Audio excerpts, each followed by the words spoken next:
Hey guys, it's Megan with Fiveable. I'm here tonight to go over sensation and perception, sensory mechanisms with you guys to help you prepare for any upcoming tests, but also for the AP test in May. And so again, like always, before we get started, you can interact with me a few ways on this Crowdcast platform.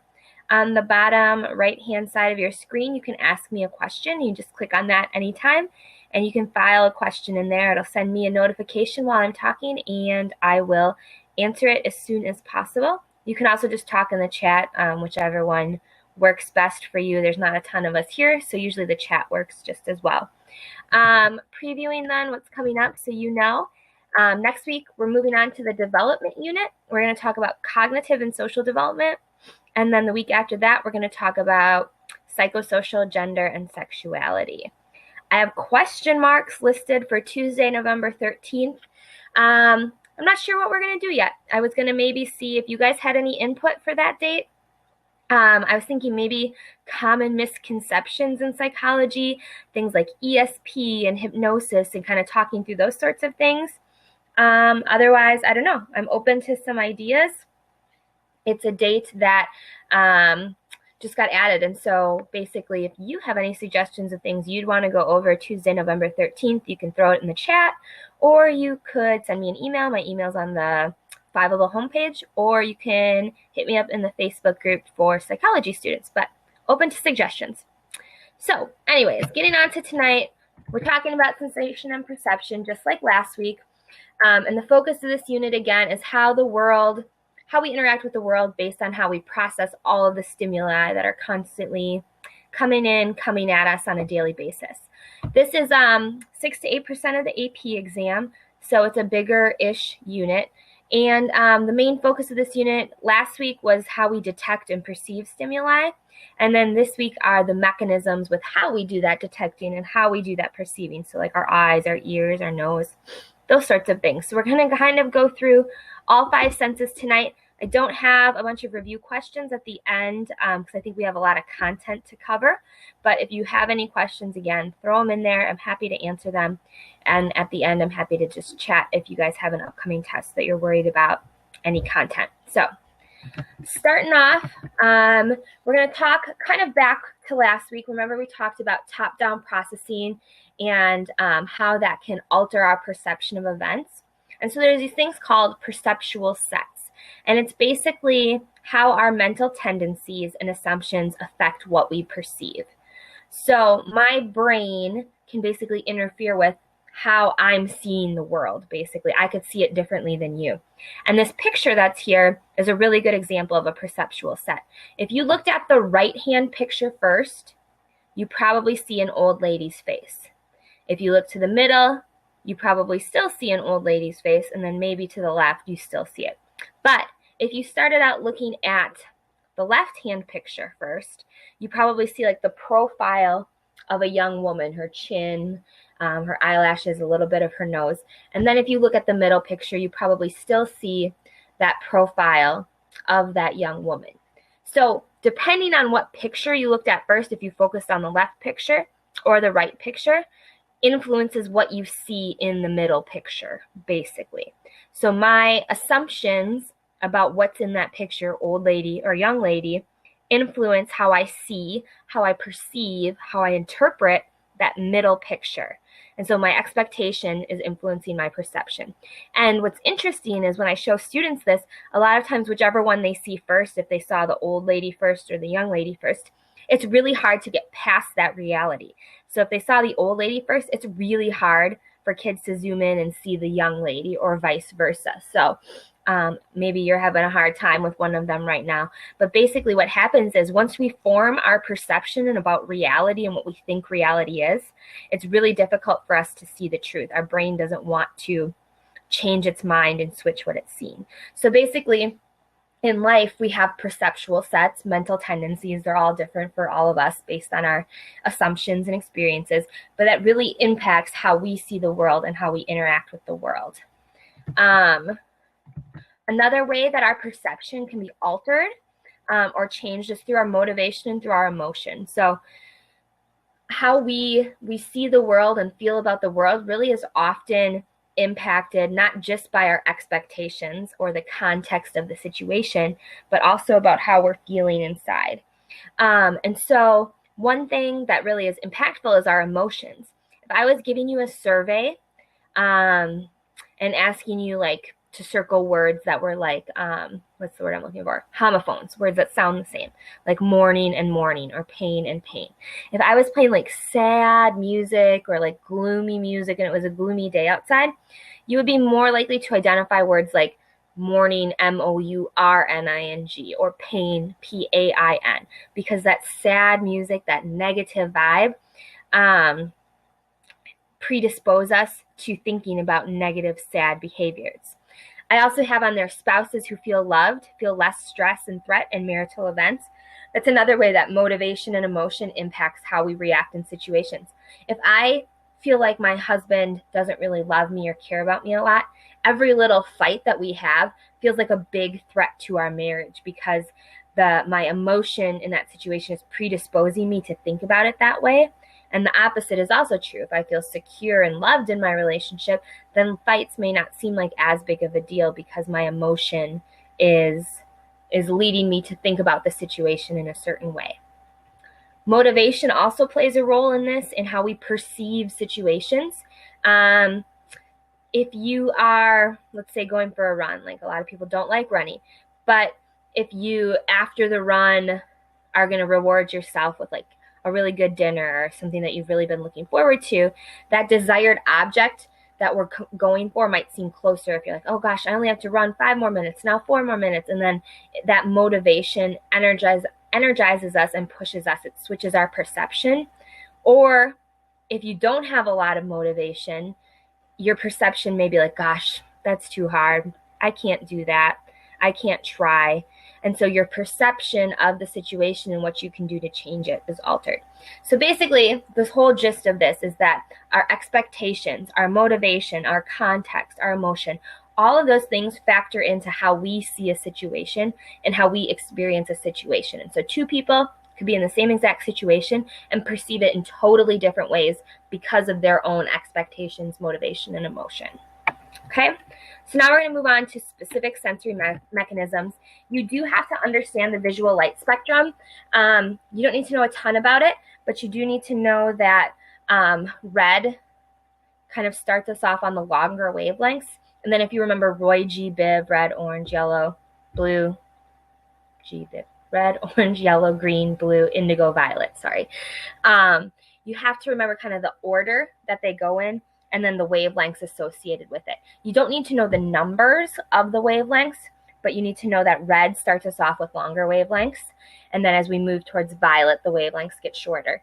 And so I've seen questions about this on like a test. It might be like putting them in order, like which wavelength is the longest to the shortest or shortest to the longest in the visible light spectrum. So just remember your rainbow, Roy G. Biv, and that red is long and violet is short. Okay, yeah, not a ton of memorization there. That's the gist of what you need to know about the visible light spectrum. But the visible light spectrum is important because we have to know these other factors too. You have to understand about how the light waves make us like basically see light. And so the first thing is that understanding the wavelength is determining the hue or the color. And so we just kind of talked about that. So short wavelengths mean that we have a higher frequency. So you can see that on the blue wavelength there, that basically when we're measuring a wavelength, it's peak to peak or trough to trough, so top to top or bottom to bottom. And so the shorter the wavelength, that means it's going by at a higher frequency. Those are going to be our bluish purple colors. The longer wavelengths then are the reddish colors. This is also true for sounds. High frequency is high pitched, low frequency is low pitch. But then how do we get like a bright red versus a dull red? And that has to do with the intensity or the amplitude of the wavelengths. So if you look on the right-hand side there, the bigger the amplitude, so the bigger that dip is in the wavelength, the brighter or the stronger the color is. And that's also true for hearing. The louder, the more powerful the sound is, the bigger of the bigger amplitude in the waves. So wavelength determines hue. The intensity or the amplitude determines the brightness or how vivid that color or how vivid that sound is for us. And those are just kind of things you have to memorize, because I have seen that on a question talking about wavelengths and determining what that means for a sound or for a color. This part too, with the eye, I would recommend, and hopefully maybe some of you have already taken bio, but you do need to know the basic parts of the eye. So the pupil, the iris, the cornea, the lens, the retina, and the optic nerve. Those are kind of the basic parts you need to know. And the big thing, I think, specifically that they focus on with the eye is the retina. And so the retina is made up of rods and cones.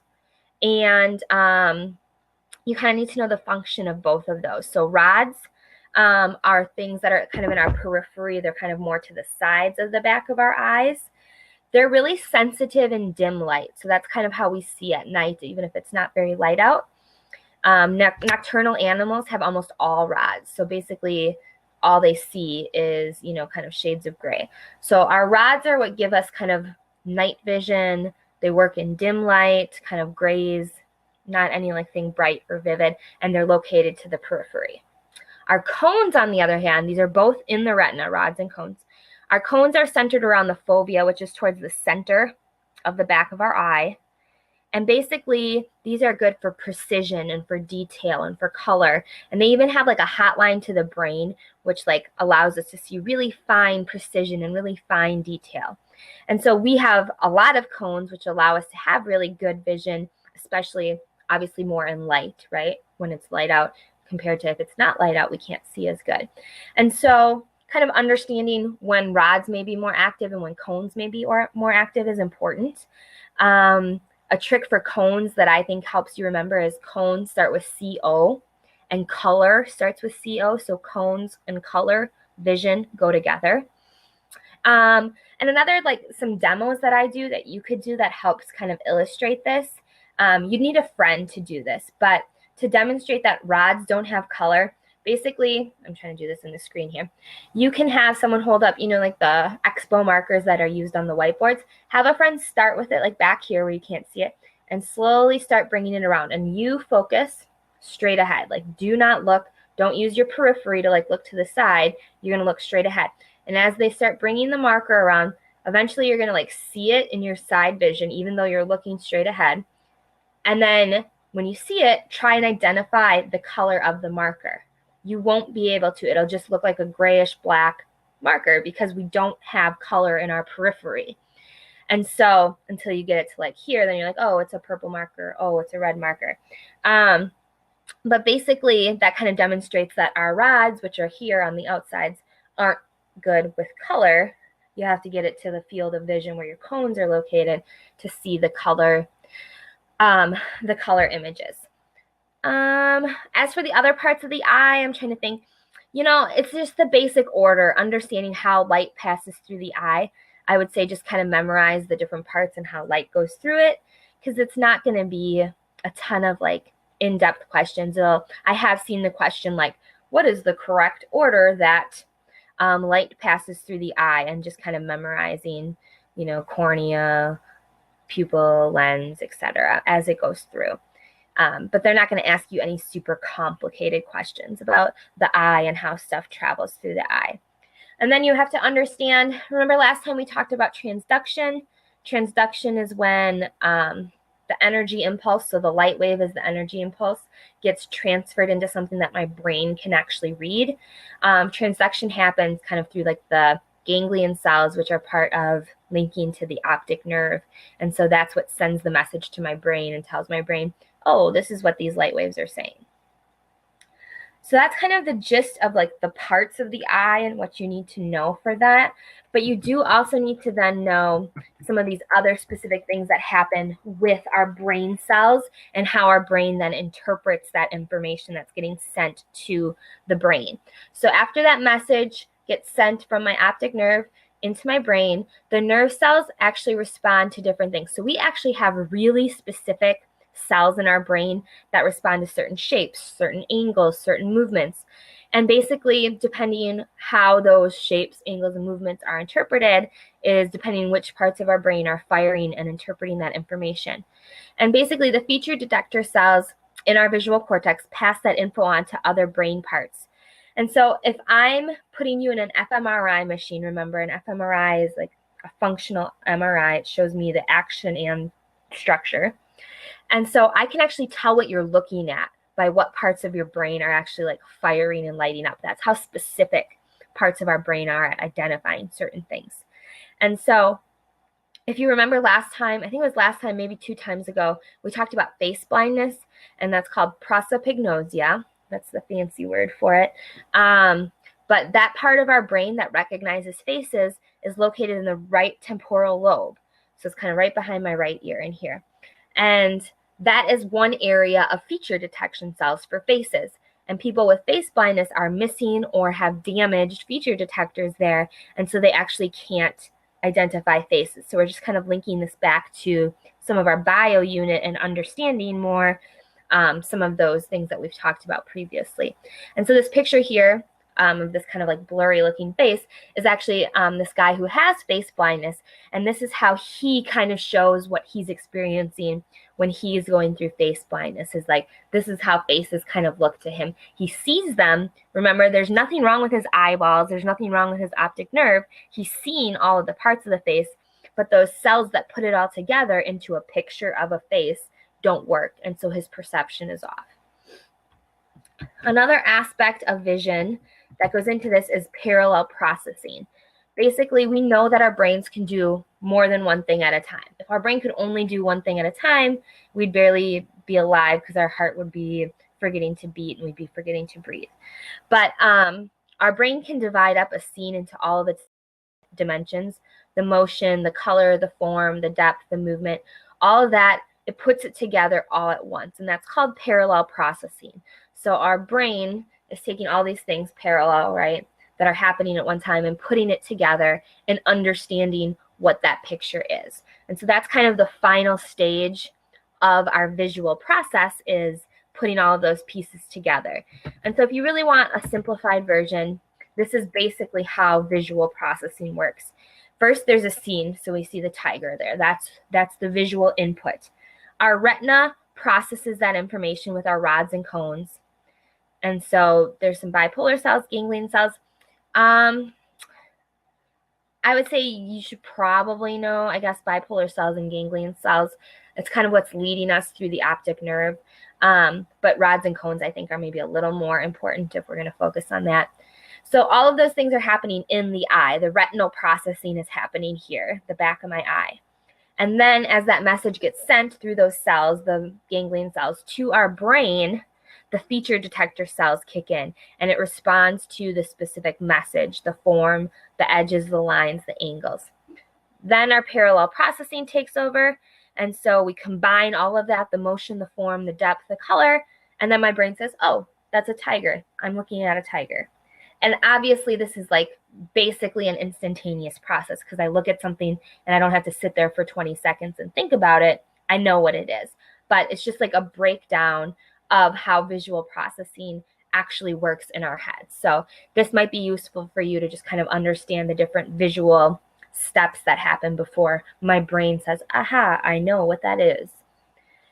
The other aspect of visual processing that we have to focus on is color vision, because there's a couple theories about color vision. And the ones that you need to familiarize yourself with are the Young-Helmholtz trichromatic theory, which is a mouthful to say, and the opponent processing theory. So the good thing is the Young-Helmholtz trichromatic theory says that there's 3 types of color receptor cells, tri-3. That's kind of an easy hint to remember that. And so basically, according to this theory, I have in my head 3 types of color receptors. I can see red, I can see green, and I can see blue. And depending at the object that I'm looking at, what color light waves are coming at me, the red, the green, and the blue receptors fire to make other colors. So like red and blue fire to make purple, things like that. And so the combination of these receptors firing are what gives me my perception of color. And so if we had someone who is colorblind, we would say that they maybe are dichromatic. Maybe they're missing their green receptor cells, so they can't pick up shades of green. Or maybe they're missing their blue receptors or their red receptors. So if they're chromatic, they have 2 of the 3 color receptors. And if they're monochromatic, then they only have 1 of those color receptors. So that's how the Young-Helmholtz theory explains how I see vision. I've got 3 types of receptor cells. They fire together and give me different hues, different colors. The opponent process theory is a little bit different. It says that we have 3 pairs of cells that turn on and off. So I have a red-green pair, a blue-yellow pair, and a white and black pair. And so basically, these cells fire on and off, depending, like the red might turn on when I see red, so the green is turned off. Or the blue turns on, so then I can see blue, but then the yellow is turned off. So basically, these are like almost like a light switch, on, off, on, off. I can turn one on and the other off. And so these cells will fire until they get tired. So if I'm staring for a long time at a red object, and then I look away, have you ever experienced like an after image where you like stare at a color for a long time and then you look away and you see that object still, but it's in different colors? So according to the opponent process theory, this happens because if I use my red receptors for a really, really long time, they get tired. And so when I look away, my green receptors take over. The red turns off, the green turns on, and then I see the green after image. So the opponent process theory helps us explain why we see after images. And so here's a good example of that. If you want to look at the opponent process theory, stare at that blue dot in the flag for a while. And I don't know, it's kind of small on your screen. I think it'll still work. But stare at that blue dot, keep staring at it, focus on that blue dot with the green and yellow flag. And then when after like 30 seconds or a minute, you look at the other blue dot on the blank white screen, and you should see a red, white, and blue American flag, which would be explained by that opponent process theory because the green turns to red, the black turns to white, the yellow turns to blue. Rosemary's seeing it. Perfect. It's working. Sometimes I wonder with the screens if it works, but I'm glad it's working. So the opponent process theory would say you saw that because your green receptors got tired and let your red take over. Your yellow receptors got tired and let your blue take over. And that's explained by the opponent process theory. So how do we actually see color? We've got these 2 theories that kind of are competing. Well, the first thing that like kind of sometimes blows kids' minds is that objects actually don't have color. And this is weird to think about it. Everything that I'm looking at right now does not contain any color. What it is it's a mental construction. It's how light waves are bouncing off of that object and hitting my eyes. So depending how those light waves bounce off an object and go into my brain says, oh, that's red. And so it's really weird to like think about that things don't actually contain color. They just bounce light waves off of them in certain ways, basically. It's kind of trippy to think about it. I don't think about it too long or it like really creeps me out. But why does my brain do that and how does my brain do that? Well, I can't necessarily tell you the why, but I can tell you the how. So what happens is really that we think our brain processes color in 2 main steps. First, the Young-Helmholtz stuff happens. So as the retina, the back part of my eye, looks at an object, the cones are responding depending on what's happening with the light waves. So maybe my red cones are responding, or my blue, or my green. And then as those signals are being processed, the opponent process theory then takes over and signals for which ones to turn on and off. So we believe that it's actually a 2-part process for seeing color. So the Young-Helmholtz kind of explains the first half of the process, and then the opponent process theory explains the second half. It's kind of trippy. I know you guys are like, oh my gosh, like just think about that. I don't know. That'll keep you up tonight, kind of thinking about the fact that everything is just a reflection of light waves, not actual color. So yeah, if you have any questions about that, I'll do my best to answer them. These are still kind of, they're theories and that like we strongly believe this is what happens, but we aren't, 100% sure. So the other aspect then to vision, we spent a lot of time on vision. I'm guessing you did in your classes too, but is because it's so important. I think we talked about that last time when we talked about perception, how like our vision can alter what we hear, what we taste. And so it's really an important sense, and that's why we spend a lot of time focusing on it. And so the last kind of piece that we need to talk about with vision is binocular cues and monocular cues. And so color, we can see with either eye, right? If I cover up one of my eyes, I still see color. If I look with both of my eyes, I still see color. That doesn't matter. But when we look at like depth perception, like looking at an object really far away, it matters if I have two eyes or if I have one eye, because it can change how I perceive what's happening. So binocular cues require both eyes. Binocular requires the use of both of my eyes. And that's important for judging like medium distance, I would say short to medium distance. And one thing that you can do to test this out is your retinal disparity. So basically, because my eyes are in different spots on my head, they see slightly different images. It's not a big difference, but basically my right eye is a little bit further to the right, so it sees something slightly different than my left eye, which is a little further to the left. And so what my brain does is it puts those two pictures, the picture from my right eye and the picture from my left eye, and puts it together and gives me a complete picture in my brain.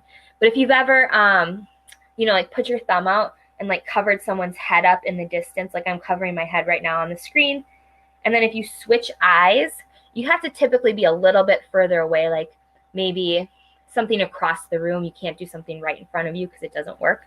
But like next time you're in class and the clock is on the opposite side of the room, cover the clock up with your thumb and close your right eye.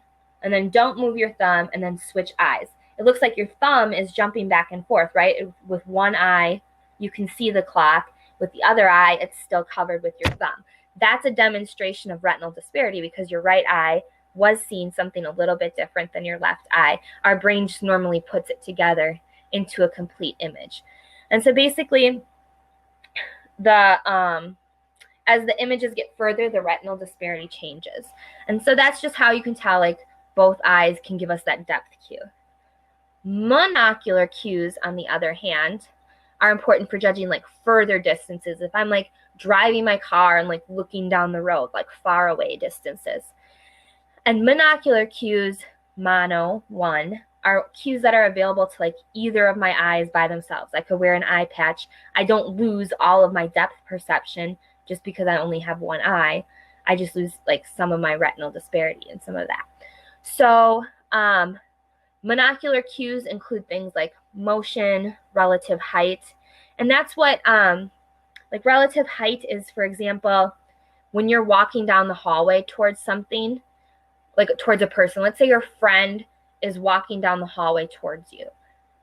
Their image is getting bigger in your eye, right? As they get closer to you, they're getting bigger because they're coming closer. But your head and your brain's not like, oh my gosh, my friend is huge. They're getting bigger and bigger every step that they take. No, because we know that relative height, things stay the same size, the same height. We just know that they're getting closer because of the fact that they seem to be getting bigger. Does that make sense? Because technically, like right in our eyes, it looks like they're getting bigger, but we know that height stays the same. And so the fact that it looks like it's getting bigger must mean that that object is getting closer. It's like a ball is coming in at my face. Oh my gosh, there's this huge ball coming. No, it's just about to hit you in the face. That's why the baseball looks so big, because it's right there, right close up. It's casting a big image on your eye. We also can use like shadow and linear perspective, and we only need one eye for that. Like I can still like determine like shadows casting angles and things like that with either one of my eyes separately. So I think that wraps up vision. If you have any questions about vision, throw them in the questions or throw them in the chat, and I'll do my best to get to them. Otherwise, we're going to move on. The other senses we'll spend a little bit less time on. Like I said, vision is kind of the heavy hitter. So if you really understand the eye and all those theories, I think you're going to do really good on this. So yeah. Oh, I lied. I had one last slide about vision. Sorry. The other last thing about vision that's important to note is like nurture plays a role in our vision. So there are some things like color and figure ground that we're just kind of innately born with the ability to like determine or see. And there's other things, though, that we develop over time. And so if you lose your vision later in life, and then I'm able to do like a surgery and repair it, there doesn't seem to be any like problems with like you coming back to being able to identify circles and squares and things. But if you were born blind, and let's say you spent the first 10 years of your life blind, and then I was able to correct your vision with some surgery or some procedure, your normal like sensory perception, it would never really become like normal, like someone who was born with vision. And so it seems like there's a critical period for developing like normal sensory receptors and sensory experiences. And if you miss that period, like if you don't have it as a baby or as a toddler, it's really hard for you to develop that, because what happens is we know that our brain strengthens connections that we use. And if you don't use those connections, your brain says, well, hey, why am I keeping this connection here? It must not be important. And it'll like overgrow it with other stuff. So basically you don't use it, you kind of lose it, or it becomes at least weaker and not as strong.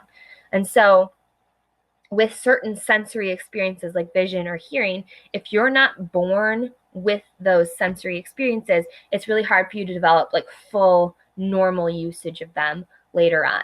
So we know that experience plays a role in that, is basically the gist of that. Okay, on to hearing. So how do I hear sounds? The loudness of the sound, again, is determined by the amplitude, how high and how low those waves are dipping. And what actually is happening is the bigger the amplitude of the waves, there's like all these teeny tiny hair cells in my ear. And the bigger that amplitude is, the more hair cells start vibrating. And the more hair cells that vibrate in my ear says how loud the sound is, basically. So the amplitude of the wave determines how many hair cells are triggered, and that tells me it's loud or it's quiet. More hair cells equals a more loud sound. The pitch then is determined by how fast or the frequency of the waves. Long, low waves are low pitches. Super high, like dee, dee, dee, dee, dee, dee, that's a high-pitched sound. So the frequency of the waves, the higher the frequency, the higher the pitch. Long waves, low frequency, low pitch. I think that's easy to remember. L-O long, L-O low, L-O low. And then just like a thing that sometimes is thrown in there is you need to know that we measure sound in decibels. And so this little chart on the right-hand side shows like a normal conversation. Like right now, I'm probably talking about 60 decibels. And then we get into like danger up at the red zone. So if you're like standing close to a jet plane when it takes off, or like next to a amplifier at a rock concert, you run the risk of actually like damaging. What happens is the hair cells that I'm talking about in your ear, you like kind of like break them basically or damage them. And so then in the future, they don't vibrate to tell me how loud a sound is, and that's how you damage your hearing.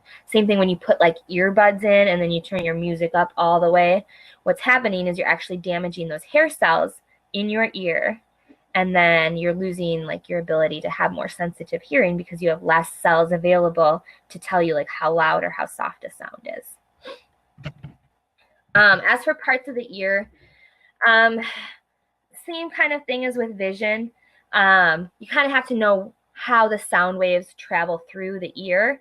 And so I just kind of have it written out. But basically, it starts in the outer ear, and that's like the actual visual part that you can see of your ear, the earlobe and the ear canal. And basically, our ear is shaped like a funnel because it kind of like funnels the sound inwards. That's what happens. And so it reaches the middle ear, and our middle ear is where all of those bones are. You have the hammer, the anvil, the stirrup. On this handout here, it tells you the fancy names, the malleus, the incus, and the stapes. But really, you need to know that they're called the hammer, the anvil, and the stirrup. You don't need to know the fancy names of them. And basically, it's like your ear drum. How do you make a drum play? You hit it, which makes it vibrate. It's kind of the same thing. The sound waves come in, hits your eardrum, all those bones start to vibrate, and that's what sends the message into my inner ear. So basically, after it reaches the bones of the middle ear, the cochlear fluid, you can see the cochlea, that's the little like shell-ish looking thing, the blue thing. it vibrates. There's fluid in that, and so that fluid starts to vibrate, which causes the hair cells to ripple and to move. And then those hair cells trigger the nerve to actually send the message then through your brain. So it kind of goes inner ear. There's like kind of three parts of the ear. The outer ear, which is the part you can see. The middle ear, which is where the vibrations happen with all of the eardrum, the stirrup, the hammer, the anvil. And then the inner ear, that blue part where the vibrations trigger the hair cells. And then our auditory nerve takes the message to our brain for interpretation. This has a lot more, probably. I couldn't find a really simple ear diagram. It has more stuff on it than you need to know. So just kind of know outer, middle, and inner, what happens at each one. All right. So hearing loss, I touched on this a little bit, but there's two types that you have to know. I've seen this on the test, but it's pretty rare. But just in case, we'll kind of cover it. Sensory neural hearing loss is when we damage the cochlear's receptor cells and the auditory nerve. So if we go back, that's happening in that blue section back there. That's where sensory neural hearing loss is happening. It's in the cochlea in that area. So we're actually damaging the nerve cells. Sometimes it's called nerve deafness. Conduction hearing loss is when I actually damage the mechanical system that conducts those sound waves. So if you've ever like stuck a Q-tip in your ear, which you should not do, but if you've done it, you have probably come close to damaging some of those things in your middle ear. So conduction hearing loss is I jammed something too far into my ear and I actually like broke some of those mechanisms in my ear, which now has led me to have hearing damage. And then if you've ever heard of a cochlear implant or seen someone who wears a cochlear implant, that's what we would use for sensory neural hearing loss. It helps the nerve actually conduct the message. All right. So just like with color, like how we see color, how we hear pitch is another part of kind of sensation and perception that has multiple theories behind it. And so the place theory, basically there's three theories for hearing pitch. Each one explains part of why we hear pitch. And so you basically have to put all three theories together to fully understand it. So the place theory says that we hear a pitch because of where the sound waves trigger activity, which kind of makes sense. The place that they trigger the activity depends on the pitch that I hear. So place theory, wherever in my cochlea the nerve cells start vibrating, that explains high pitch basically. So really high pitched sounds would be explained by the place theory. The frequency theory then states that the speed or the frequency of the sound waves coming in send a neural impulse to my brain that matches those sound waves. So like a lower frequency, remember lower waves, would send a message to my brain saying that that is a low sound pitch. And then basically the volley principle gives me the in-between. And it says that my neurons alternate in how they fire, and that gives me middle of the road pitches. It's honestly, hearing pitch is probably one of the more confusing things just because there's three different ways of explaining it, and each one explains it in a different way. But if you kind of look at the words, I think even if you forget it, like if you look at place theory, think about the place in my ear where it hits. Or frequency theory, the frequency of the sound wave determines the pitch that I hear. And then volley principle, if you think of a volley, someone hits the ball, hits the ball, hits the ball, kind of alternating back and forth between the pitches that we hear. So hopefully that's a little bit helpful, but a lot of times with some of these words, you can just use your vocabulary knowledge to figure it out, even if you've forgotten what they mean. All right, I'm going to try, we should be able to get through everything. So that was it for hearing. Like I said, not quite as important as sound or as vision, but you still need to know. I would say for hearing, the big takeaways would be knowing the parts of the ear and how that sound travels through them. That's like the biggest, most important part for hearing. And then also understanding the amplitude and the frequency stuff that we talked about. All right, touch is the next sensation that we're going to talk about. And so basically on my skin, all over my body, I have 4 basic sensations that I can feel. I can feel pressure, someone pushing really hard. I can feel warmth, I can feel cold, and I can feel pain. And so there's different types of receptor cells on my skin that are telling me those different things, basically. And then we have two types of skin that are responsible for these sensations. We have hairy skin, which is what it sounds like. It's like the places on my body, my arm, my legs, that I have hair. And these are more refined for feeling like movement and pressure. Like think about like how your hair would feel a movement on your arm. It kind of makes sense. And then we also have glabrous skin, which is where we don't have hair. And those are more like sensitive areas. And it's found like on our palms of our hands and on our lips. And if you think about how those areas need to be sensitive and refined for certain things, it would make sense then that they have more receptors on them for feeling and for touch. But what's interesting about touch is that you could actually be missing one or more of those sensations. And so this picture here is of a little girl, and I cannot remember her name. I have a video that I always show. But if you Google like girl who feels no pain, she is missing all pain receptors. She never feels pain. And you might think, well, hey, that's pretty good. I would never, have to feel any sort of breaking my bone or any sort of injury ever again. But if you think about it, pain is important because pain signals to us that there's something wrong. And so as a little girl, she never cried because she never felt pain. And so her parents ended up taking her to all these specialists, but basically they discovered that she had all kinds of injuries and they never knew because she didn't have pain. She almost died. No, not her. Like people with this disorder have almost died from really simple things because they've never felt pain, like an appendix bursting. Like if you don't feel stomach pain, how would you know that your appendix is about to burst? You wouldn't unless you paid attention to the other symptoms like throwing up or something else that came along with it. And so it may sound like a good idea, but it's actually like a super dangerous condition. As a little girl, she would constantly break bones and stuff because she just had no fear, because if she fell down, it was like, whatever. It didn't feel like anything to her. And so it wasn't a big deal. So she'd be jumping off of stuff, breaking bones, and not even know it because she felt no pain. And so it is possible for us to be missing one of those basic skin sensations. You just are missing out on those specific receptor cells. Obviously very rare condition, but it does happen. So if you're interested in that, you can Google her. She's I think she's a teenager now, so she's doing better. She just has to really pay careful attention to her body and be careful of checking herself for injuries and things really regularly. So the thing that I really want to get into with touch is the biopsychosocial approach, because we've talked about this before, and this is something that I think is really important that we want to keep coming back to. And so for anything in psychology, remember, it's never enough to just look at the biology of it or the psychology of it or the culture of it to really understand something. I need to look at that whole big picture. And so using pain as an example, we can look at pain through a biological lens. Why do I feel pain? What makes me feel pain?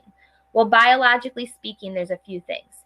There are stimuli that trigger pain, and our pain receptors are called nociceptors. I would know that. I would write that down, nociceptors. And those are our receptors that would detect oh my gosh, that's too hot, or oh my gosh, that's crushing the bone in my hand, or the chemical is burning my skin. And so there are receptor cells that are warning us that something's going wrong. So that's a biological influence of why I feel pain. I have receptor cells that tell me when something is going wrong on my body. There's also something called the gate control theory. You also need to know this. The gate control theory is another biological theory about pain.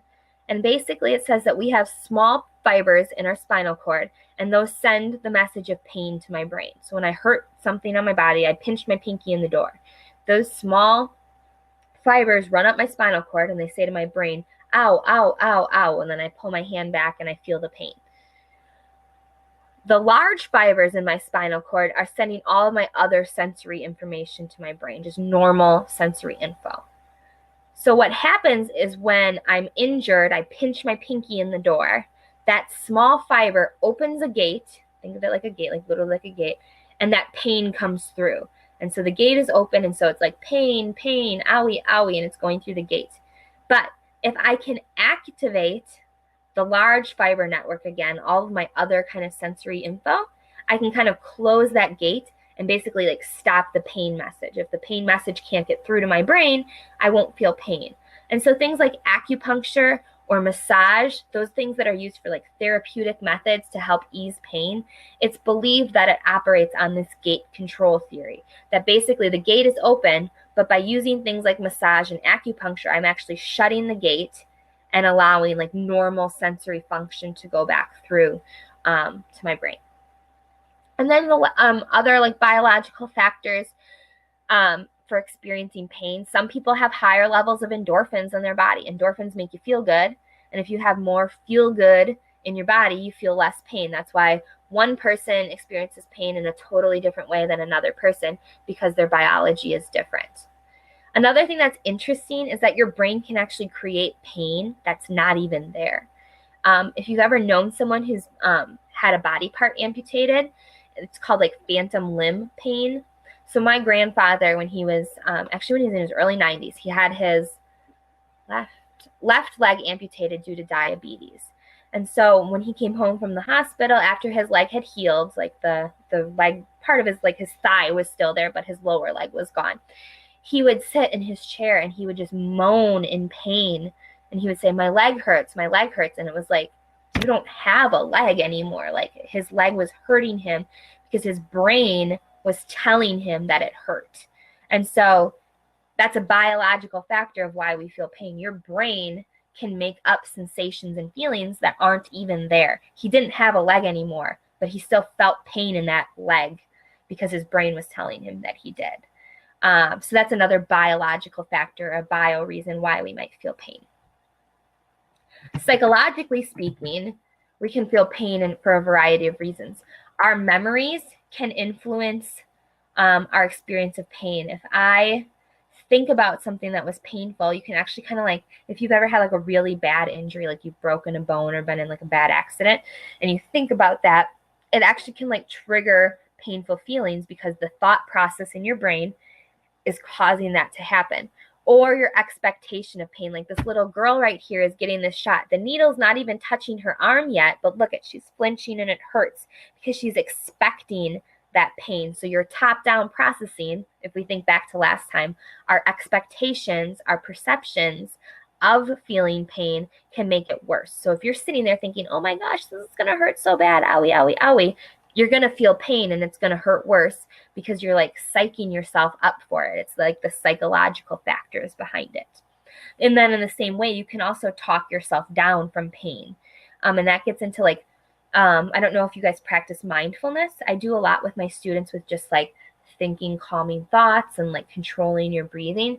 You can actually help alleviate pain, stress, anxiety through some of that mindfulness just by kind of talking your way through it in your brain psychologically. And then the last aspect is the social approach to pain. The presence of others can influence how you feel pain. This could go in one of two ways. Like if you're a boy and you hurt yourself at a sports match in front of the whole school, and you're like, oh, I can't cry, boys don't cry. Like that's that cultural influence of how you have to react to that pain. And so you talk it, that cultural influence is like, yeah, it's not that bad, it doesn't hurt. Or if you're a little kid and you fall down and immediately your parent is like, oh my gosh, are you okay? Are you okay? That like social interaction of them like panicking makes you panic and be scared and feel the pain more than maybe you would have. Empathy actually can trigger mirrored pain in our brains. So like if I'm really empathetic towards someone, I could actually kind of share their pain. But those are all social factors. So what happens is basically to really understand why someone feels pain in one situation and someone else feels pain in a different situation, you have to look at the big picture. Our biology is different, our psychological processes are different, and our social and cultural factors differ. And so using this method and understanding all of these factors is how we can help control pain, because pain is both in our bodies and in our minds. And so things like drugs and surgery, they affect the body part, right? The biological factors. But it's been found that even placebos can help control pain. So the perception in your mind that you're taking something to make you feel better makes you feel better. Distraction also works. That's why when you see little kids getting shots, a lot of the time you try and distract them, because if they're not thinking about it, then it doesn't hurt as bad. So those are just kind of factors that help us understand the biopsychosocial approach to pain, and then also like how we can utilize those things to our advantage in treating pain. All right, we've got about 10 minutes left. I'm going to try and get through these last two senses really fast. So if you have questions for the end here. Taste. You don't need to know a ton about taste. You do need to know that it's a chemical process. The other ones are electrical processes that are happening, but this is chemical. And then the big thing that I teach my kids about taste is that from an evolutionary perspective, and remember, an evolutionary perspective says, I'm just doing things because I need to survive and pass my genes on to the next generation. So from an evolutionary perspective, the taste of certain foods told us to avoid or accept them. And so a sweet food might be an energy source, and so that's good. We should eat that. Something that's bitter potentially contains poison, and so that's why a lot of people don't like bitter tasting things, because that is like, from an evolutionary perspective, something that's been passed down to us to avoid, because we should be cautious, because it could be like poisonous and kill us, which would defeat the purpose of like our genetic survival. Certain taste buds have receptors that respond more to a certain type of molecule, but that doesn't mean we don't have like specific areas that are devoted to like specific tastes. That's like a common misconception. Taste all flavors. We just have maybe like more receptors for sweet and stuff in certain spots, but you can taste all over. And then we also know that expectation can influence taste. So if you're looking at something, and even if it's the world's best tasting food, if it looks like a pile of poop, you're not going to want to eat it. It's going to influence how you taste it, because again, our vision is very strong, and it's a perceptual, it like influences our perception. All right, and then the last thing, nope, not the last thing, two more things. Sorry, I'm trying to wrap up. I don't want to keep you past an hour. Smell is also a chemical process. This is probably our least defined sense. It's just not, we don't have enough receptor cells for it. We don't have enough to really become like super adept at it. We do have specific smell receptors that identify like a flower or a skunk or things like that. And the big thing that I want you to know about this is that it's a chemical process. And this bottom thing here is that this is interesting. If you've ever smelled something and it immediately like triggers a memory in your brain, there's a reason for that. And that's because where smell passes through in my brain, it touches my hippocampus, which has to do with memory. And so smell is very often strongly linked with memory, because the smell passes right past my hippocampus and it triggers those memories. So there's a really strong association to that, just based on how my brain is made, where the structure of my brain is. And so the other big thing is, remember that the sense of smell is the only one not processed in the thalamus. All the other senses are processed in the thalamus except for smell. That's a review from bio. All right, lastly, body position and movement. These aren't often considered part of like the original senses, but you do have to know these for psychology. Kinesthesia is just knowing where my body parts are and what they're doing. So I know that my hand is out here. I know my other arm is in the air. I know that my legs right now are touching the ground and moving around. And it's how my muscles in my body communicate with my brain, telling my brain what's going on. Like I can point to my nose right now, my eyes are closed, and I could do this all day, because my brain is communicating with my body, telling my body where the parts of where my body is and what it's doing. And vestibular sense, this is something that kids often mix up, kinesthesia versus vestibular. Vestibular, excuse me. Vestibular sense has to do with balance. And so the vestibular sense comes from your inner ear. Remember I talked about that fluid vibrating around in your inner ear? Well, that has to do with balance as well, because if that fluid is jostling around, that's how you get dizzy, because it's moving around. Think about how water in a glass shakes up. And so our vestibular sense is using that fluid in my inner ear to know that my body is upright and balanced and doing what it's supposed to do. I don't have to think about balance when I'm running. My body just automatically uses that fluid to do that. So kinesthesia is knowing where the parts of my body are The vestibular sense is being able to like balance without really having to think about it, not being dizzy and things like that. And then lastly, this just kind of summarizes our senses. I'm going to leave this up for a little bit as I finish talking. If you want to screenshot this or take a picture of it, I would recommend it. I just think it's a really good chart to help you really just summarize how our eyes, our ears, our nose take in that information, and then what the specific receptors are that use it. So we covered a lot today. We covered basically more than the regular 5 senses. We covered body position as well. Really, I would focus, the eye is probably the most important, then the ear, but all of these will probably at some point pop up on a test. Does anybody have any questions? We've got a couple minutes left here before 8 o'clock. Otherwise, I'm going to sign off, and you can kind of flip back through some of these things. Any questions? Any questions? All right. Well, if you have questions, feel free to email me. Otherwise, I will see you guys next week as we move on to development. Have a great night and good luck on your tests. Bye.